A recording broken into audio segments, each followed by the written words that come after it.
भुटानमा प्रजातन्त्र र मानवाधिकार माग गर्दा जेल जीवन बिताउनु परेका टेकनाथ रिजालको पीडा कति छ?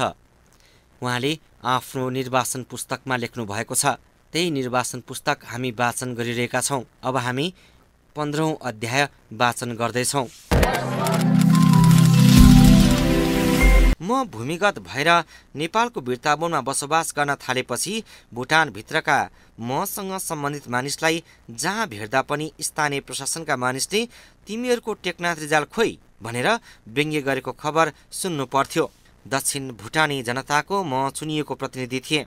यसैले त्यहाँका मानिस आफूमाथि परेको अत्याचारको निदान मैले गरिदिन्छु भन्ने आशा स्वाभाविक रूपले राख्ने गर्दथे। तर दुर्भाग्यवश म स्वयं एउटा राजकीय षड्यन्त्रको शिकार भएर देश बाहिर हिँड्नुपर्ने अवस्थामा पुगेको थिएँ। मेरो यस स्थितिका कारण भुटान सरकारका मानिस स्वाभाविक रूपले अझ बढी दमनमा ओर्लिएका थिए। त्यसैले उनीहरू दक्षिण भुटानका ग्रामीण मानिसलाई मेरो नाम लिँदै व्यङ्ग्य गर्ने गर्दथे।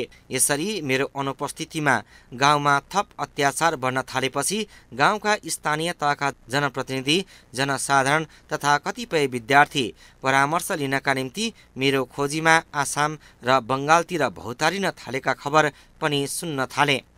म एउटा अकल्पनीय षड्यन्त्रको शिकार भएको थिएँ। त्यसका फलस्वरूप म देशभित्र थिएन।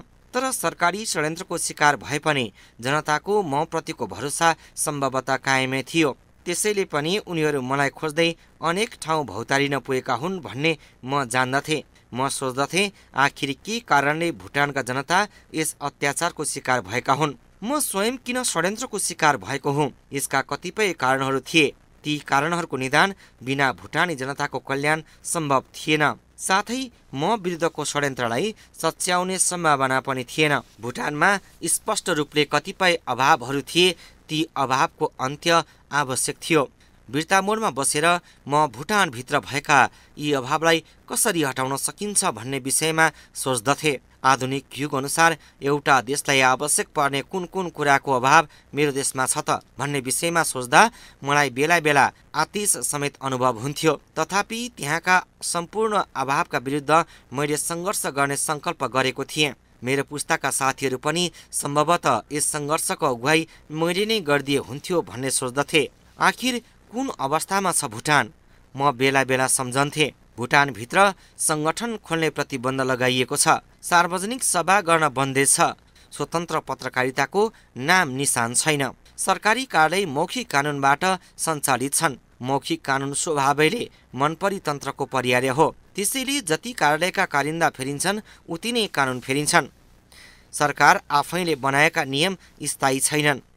अपवादका रूपमा रहेका लिखित कानुन जति राम्रा भए पनि यिनको कार्यान्वयन गर्दा व्यवहारमा भेदभाव गर्ने गरिन्छ। यस्तो भेदभाव साना र ठुला बीच, धनी र गरिब बीच हुने गर्दछ। परिणाम के भएको छ भने तथाकथित ठुला मान्छे अझ ठुला हुने क्रम जारी छ भने सानो भनिने मान्छे झन्झन सताइने क्रम बढ्दो छ। यसले धनी र गरिब बीचको दूरी बढाएको छ। धनी झन धनी हुँदैछ, गरिब अझ तन्नम हुँदैछन्। समाजका सबै अङ्गमा जातीयताको मन्द बीज फैलिएको छ। यसैले सरकारी विभागमा गरिने कर्मचारीको नियुक्ति योग्यताका आधारमा नभएर जातीयताका आधारमा हुने गर्दछ। विशेष जातिको मानिस विशेष पदका लागि योग्य ठानिने मध्ययुगीन प्रचलनले भुटानको कर्मचारी तन्त्र भित्रैदेखि सङ्कुचित, सङ्कीर्ण र कमजोर छ। यहाँ न विषयगत शिक्षाको महत्त्व छ, न त प्राविधिक सिपको औचित्य छ। व्यापार वाणिज्य र औद्योगिक क्षेत्रमा राजपरिवार र त्यस परिवारका आसेपासे सदस्यको हालिमुहाली कायम रहेकाले जनसाधारणले देशका निम्न कोटिका काममा आफूलाई सीमित बनाउनु परेको छ। मानौ ती जनसाधारण नागरिक देशका कुल्ली वा दास मात्र हुन्। सरकारी कर्मचारी स्वयंलाई थिम्पू दरबारबाट लालमोहर पाएका जिमिन्दार ठान्दछन् र सर्वसाधारणलाई उनीहरूको सेवामा समर्पित हुनुपर्ने रैती वा दास ठान्दछन्। शिक्षित र विवेकशील व्यक्तिलाई गाउँमा रहेका प्रशासनका मानिस आफ्नो शत्रु ठान्दछन्। त्यस्ता शिक्षित व्यक्तिबाट सरकारलाई समाज सुधारको आवश्यकता औल्याउन प्रयास गरियो भने उनीहरूलाई सामाजिक शान्ति भङ्ग गर्न खोजेको आरोप लगाउन ती सरकारी कर्मचारी कुनै सङ्कोच मान्दैनन्। कसैले कुनै दिन सार्वजनिक स्थानमा सामाजिक विषयमा विवेकपूर्ण कुरा गर्यो भने त्यसलाई ती कर्मचारी तुरुन्त छुलियाको उपनाम दिन्छन्। बेला बेलामा यी सरकारी कर्मचारीहरू कुनै विषयमा सभा आयोजनाको नाटक समेत मञ्चन गर्छन्, तर ती सभामा कुनै उचित परामर्श प्रस्तुत गर्ने अनुमति हुँदैन। सरकारले ल्याएका मनोगत योजना वा कार्यक्रमको पक्षमा थपडी बजाएर तिनको अनुमोदन प्राप्त गर्नु मात्र त्यस्ता सभाको उद्देश्य हुन्छ। त्यस्ता कथित सभाहरूमा गाउँलेहरू भेला भएर भोजमा सरिक भइदिनु, ती सरकारी कर्मचारीका कुराको समर्थनमा थपडी बजाइदिनु र उनीहरूका वरिपरि घुमेर नाचगान गरिदियो भने थिम्पूको हाकिम खुसी हुन्छ।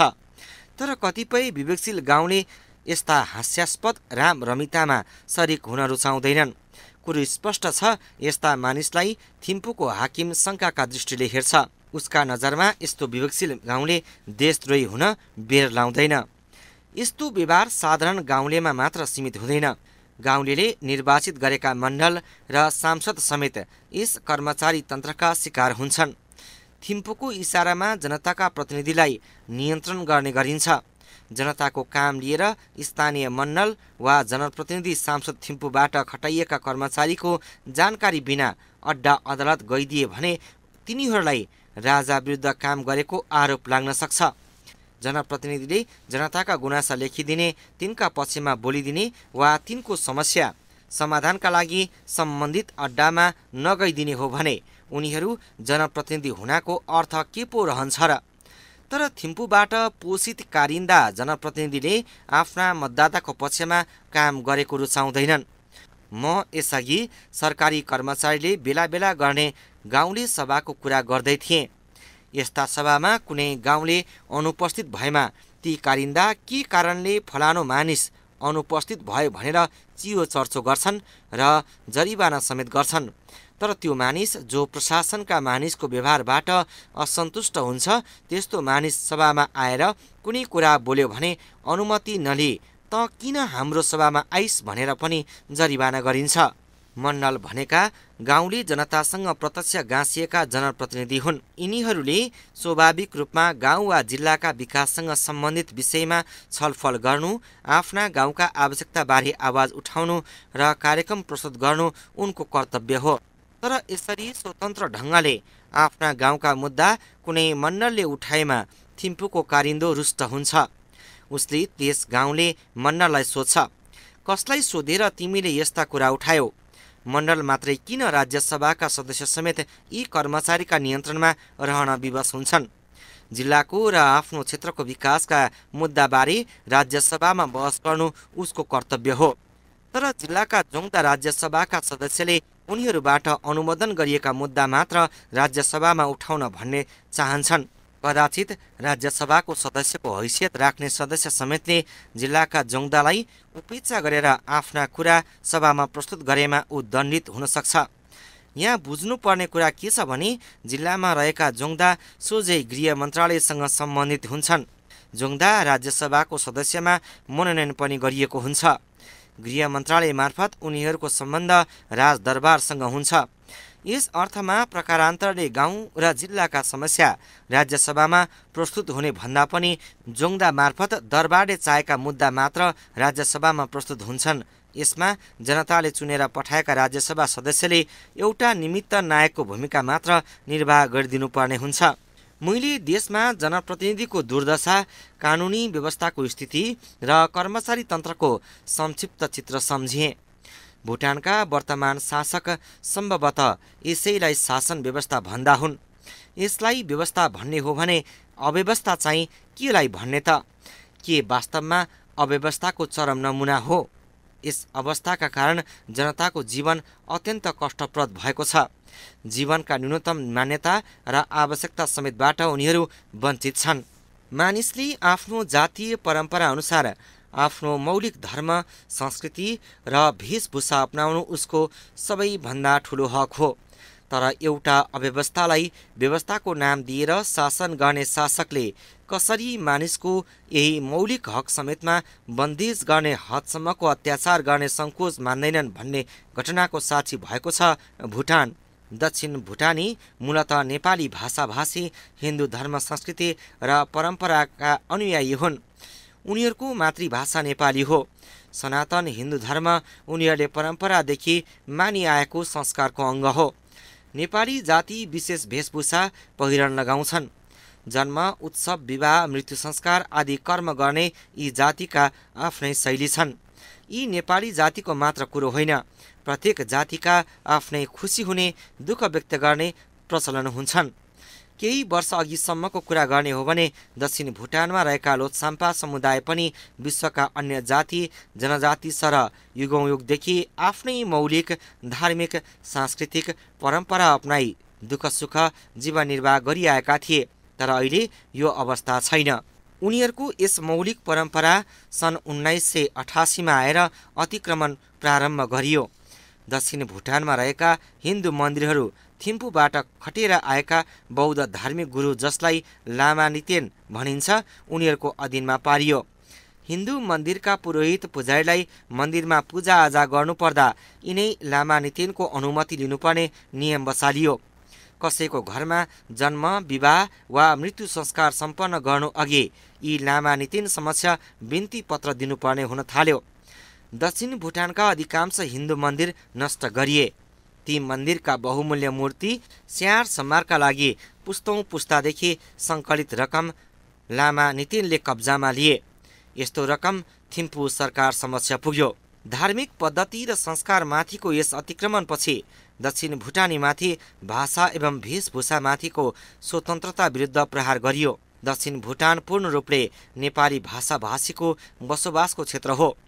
यो भुटानको अपेक्षाकृत होचो प्रदेश भएका कारण यहाँ जाडोयाममा सामान्य ठन्डा भए पनि अधिकांश समय गर्मी हुने गर्दछ।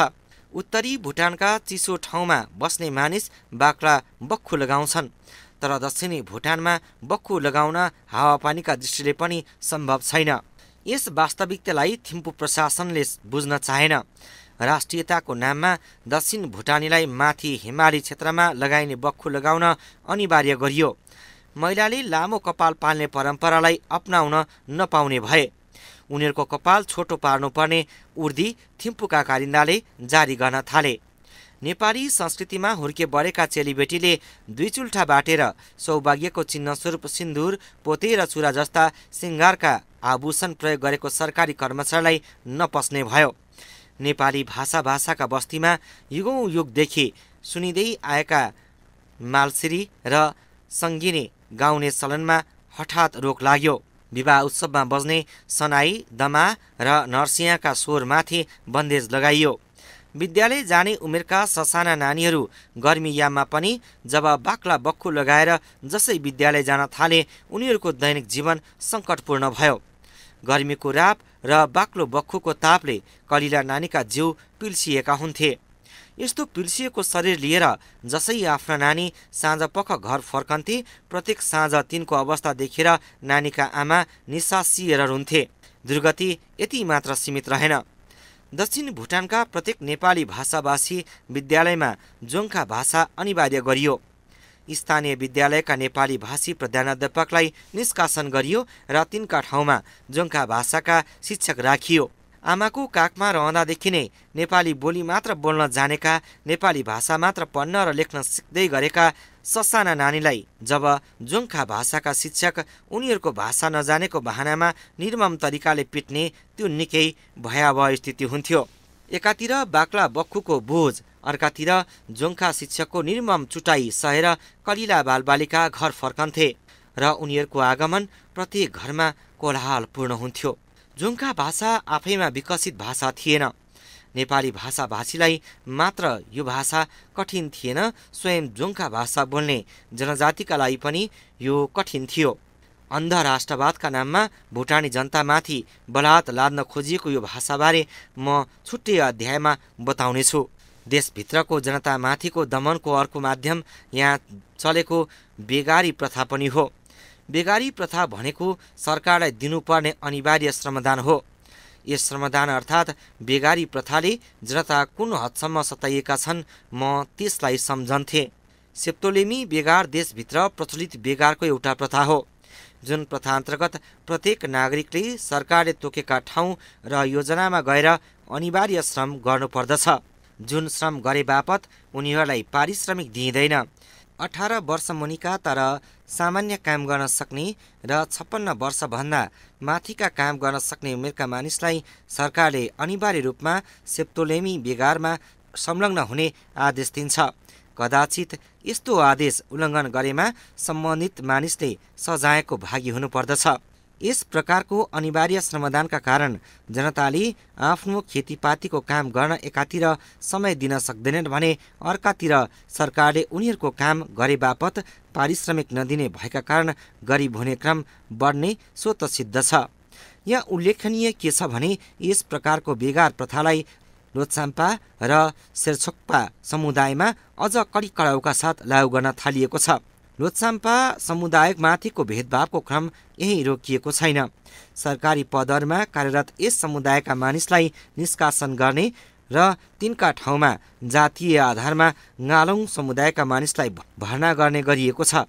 परिणाम के हुँदै गइरहेको छ भने तालिम प्राप्त कर्मचारी र सुरक्षा निकायमा रहेका अनुभवी मानिसको ठाउँमा ढुङ्गेयुगका अवकाश प्राप्त सेना, प्रहरी र निजामती सेवाका मानिसलाई जबरजस्ती जागिर दिन थालिएको छ। निष्कर्षमा भन्नुपर्दा योजना आयोग, क्याबिनेट, राष्ट्रिय सभा, महिला आयोग लगायतका महत्त्वपूर्ण ठाउँहरूदेखि तल्लो तहका विद्यालयसम्मबाट लोछाम्पा समुदायका मानिसलाई निष्कासन गर्ने क्रम बढेको छ। यसरी जातीय आधारमा देशको प्रशासन, सुरक्षा निकाय एवं सम्पूर्ण नीति निर्माणका तहमा एकाधिकार कायम भइसकेपछि मन परितन्त्रको बोलवाला बन्न थालेको छ। भ्रष्टाचार नियन्त्रण गर्ने निकाय स्वयं भ्रष्टाचारमा लिप्त हुने परिपाटी तीव्र भएको छ भने विदेशबाट आएको रकमको दुरुपयोग व्यापक रूपमा बढेको छ। भुटानमा जिल्ला र गाउँमा राजाको सवारी हुनु भनेको देखावटी रूपमा जनताको सुख दुःख बुझ्नु हो भन्ने प्रचार गरिए पनि वास्तविकता अर्कै छ। थिम्पूबाट गाउँ र जिल्लातिर राजाको सवारीको कार्यक्रम बन्नु भनेको गरिब जनतामाथि दशा लाग्नु वा विपत्ति आइलाग्नु सरह हुन्छ। राजाको सवारीका लागि सरकारी कर्मचारी प्रत्येक घरबाट गाउँलेलाई अनिवार्य श्रमदान गर्न उर्दी जारी गर्छन्। महिनौँ अघिदेखि गाउँलेले बाटो बनाउने, पुल बनाउने, स्वागतका लागि ध्वजा पताका र स्वागतदार बनाउने काममा खट्नुपर्छ। तर गाउँलेले यति गरेर मात्र धर पाउँदैनन्। आफ्नो घरको खस्रो मसिनो खाएर खटेर मात्र पुग्दैन।